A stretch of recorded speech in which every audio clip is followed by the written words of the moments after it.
1800s, ultimately then in about 1960, the way that we view our history was completely changed. Yes. By a set of textbook writers. Yes. That chose to view history through the almighty dollar.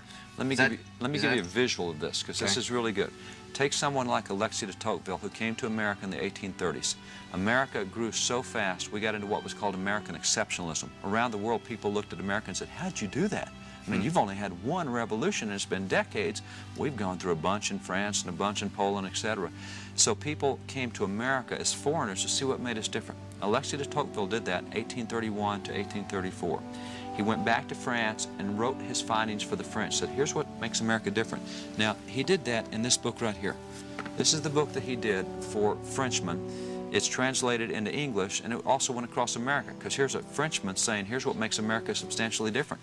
And he goes through, he talks about our faith, he talks about our religion, he talks about that the chief political force in America is Christianity. He talks about you can't go through a town without finding Christian missions. He says they're the ones that take care of the poor, they're the ones, and he goes all through Christianity. Now, this is what we taught in colleges for the next 100 years. We arrive at today. We still teach Alexis de Tocqueville in colleges, but this is the version we use today.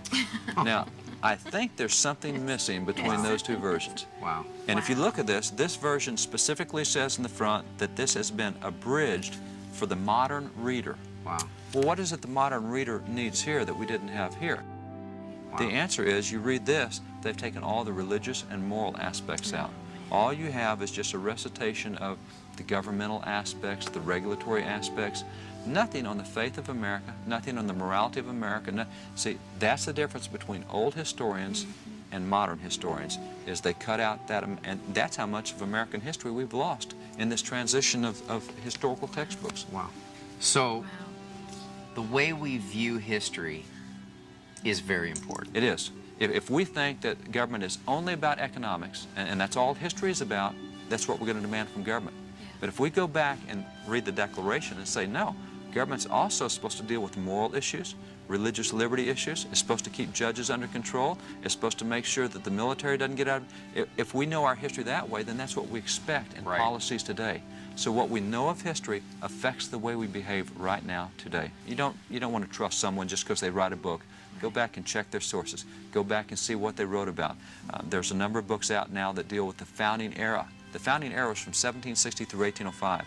You check the bibliography, all their textbooks are written in the 1960s. Now, why would you study the 1760s out of 1960s books? Go back to the 1760s. And that's what you look for in textbooks, is that reliance on original documentation.